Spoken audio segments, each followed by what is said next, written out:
So my last one was pretty damn serious. It was about very serious topics and thematics, and I don't think I made a single joke in the whole damn episode, so I wanted to talk about Once Upon a Time in Hollywood. Hopefully this will lend itself a little better to the occasional punchline, but also maybe not. Maybe it'll just be incredibly dull and boring and not worth listening to. So, this is my favorite Tarantino movie. I don't care what anybody else says. This is the best Tarantino movie. Pulp Fiction, get out of here. Death Proof, delightful, but nobody thinks that one's the best.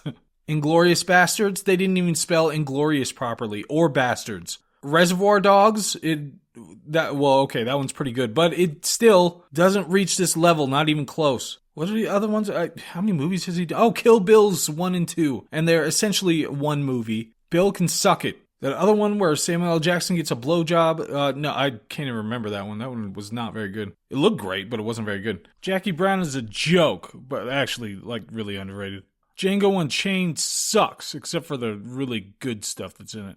So, Once Upon a Time in Hollywood, that is the sauce. That is the number one, the GOAT, the greatest Tarantino movie, and I'm going to tell you why right now. First of all, it has the most feet of any movie that has ever been created. So that is number one reason. Number two reason is what I'm going to discuss in toto.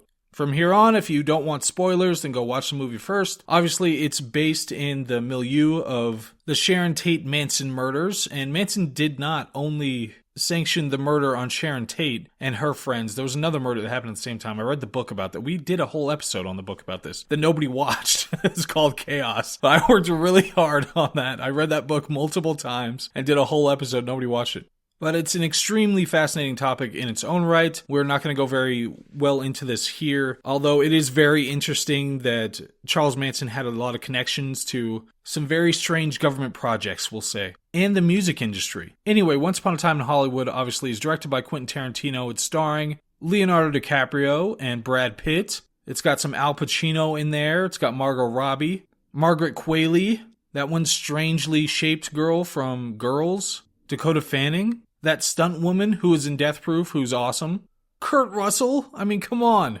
Anyway, it's about an actor and his stuntman the actor is going through a rough time in his career. He was played an action hero in a number of TV shows and was heralded for those roles, but now he's on the back nine of everything that he's accomplished so far, and he's concerned about that. So Al Pacino's character tells him that, Jake, you gotta go over to Italy, make some Italian movies, some spaghetti westerns, you get to be the hero again instead of being the bad guy, and resurrect your career before it tanks completely.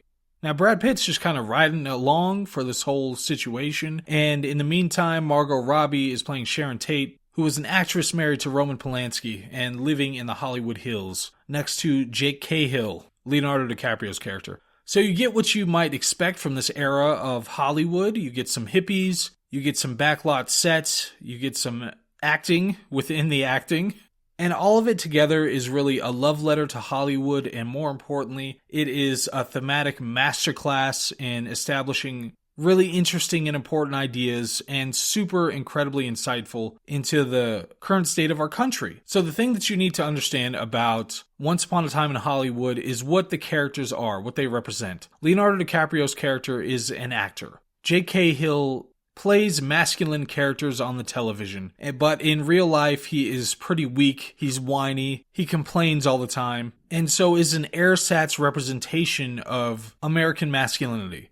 Now, Brad Pitt, on the other hand, is a stuntman. This is something that Tarantino has fetishized almost as much as he's fetishized feet, is the mystical importance or significance of the stuntman when it comes to old Hollywood. Obviously, you saw it depicted more in Death Proof, but he hired, what's-her-name, the stunt woman, who showed up in a number of these movies and did some awesome stunts in these movies. But he has a special reverence for stuntmen in general. So the stuntman in this movie, played by Brad Pitt, is supposed to be representative of actual masculinity. You'll see more over and over again. You see that Brad Pitt is the one who's actually accomplishing things and doing things, such as when he leaps up onto the roof of the building, roof of the house, and does all this work. And then when we finally get to the end, it's really clear what's going on there. But you see it even in the staging and the way that the plot structure is set up. What do you have? You've got Leonardo DiCaprio's character. He's going on set and he's doing this character where he's supposed to play the bad guy. And so where does he go? He goes to this little girl who is 8 years old. And she's got this muscular approach to the way that she acts. And she is putting Leonardo DiCaprio in his place while he is whining his ass off. Now, finally, he gets his vindicating moment. He gets this wonderful moment where I still can't believe this scene actually happened in a movie, where you have this very long fake movie scene that they're going on and on and on in this fake movie scene just so they can get to the point where Leonardo DiCaprio forgets a line and he has to ask for a line. And I mean, it was so incredible to see this when I first saw this. I was totally wrapped up into it, and it was just for an extended period of time. They do this just to set up him missing a line so that emotionally later he has his breakdown. But anyway, he's going to this little girl, and the little girl's telling him off. And then when he's actually playing some kind of tough guy, he's playing it as a character within a movie. He's not doing it in real life. And then he gets sent off to Italy anyway to do these spaghetti westerns.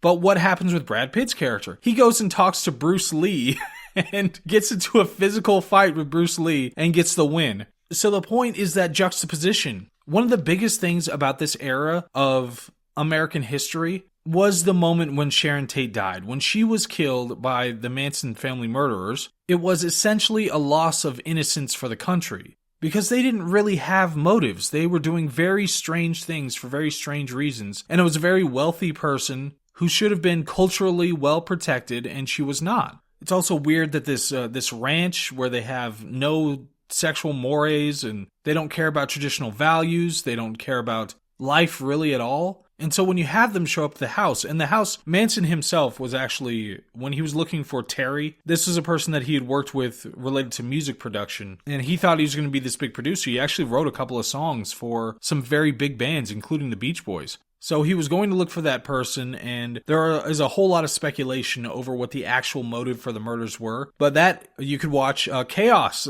where I talked about all of this, the particulars of this related to the book. Anyway, so culturally you have this juxtaposition of the hippies with old Hollywood, and they're in the same place, but they are approaching life and culture in very different ways. And they show up to the wrong house. So it's an alternate history of what happened in reality, of course. But they show up to the wrong house in multiple ways, and Brad Pitt happens to be there. And so when they attack Brad Pitt, he's a stuntman. He's the real Masculinity. He's not the fake one. So he takes most of them out pretty handily.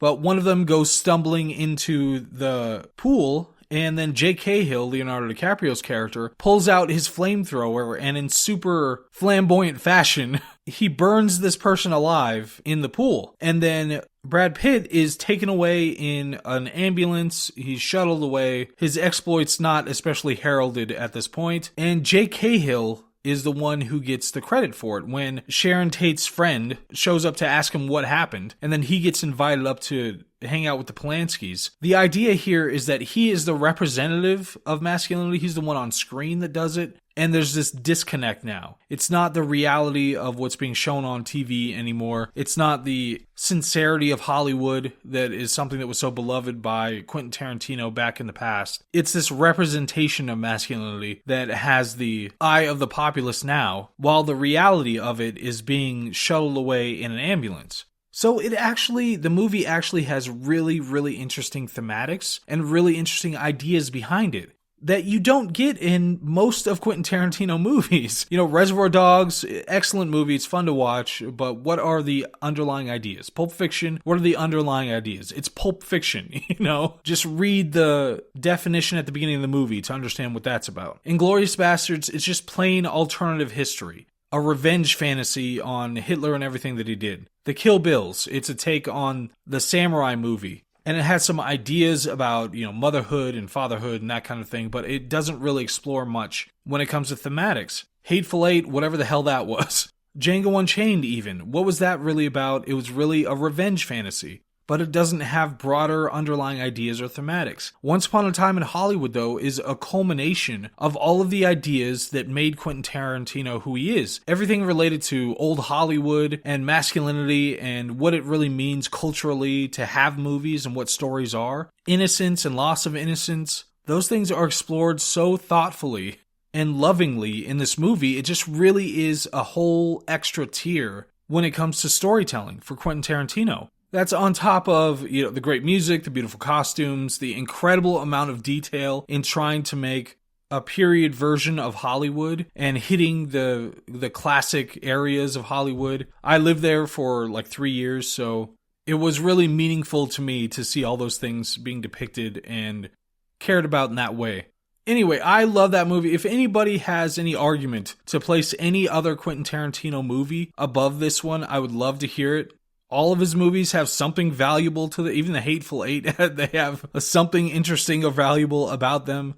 But even the ones I go back to the most, the Pulp Fictions and Reservoir Dogs and Inglourious Bastards, and the ones that are just the most fun to watch, like Kill Bill, I just don't think they have the intellectual or cultural resonance that something like Once Upon a Time in Hollywood will. So yeah, just let me know. What's the best Tarantino movie? What do you think about this movie? Did I miss anything complex about the thematics or the ideas behind it? And if so, say 'em. Anyway, yeah, that's it. All right, bye.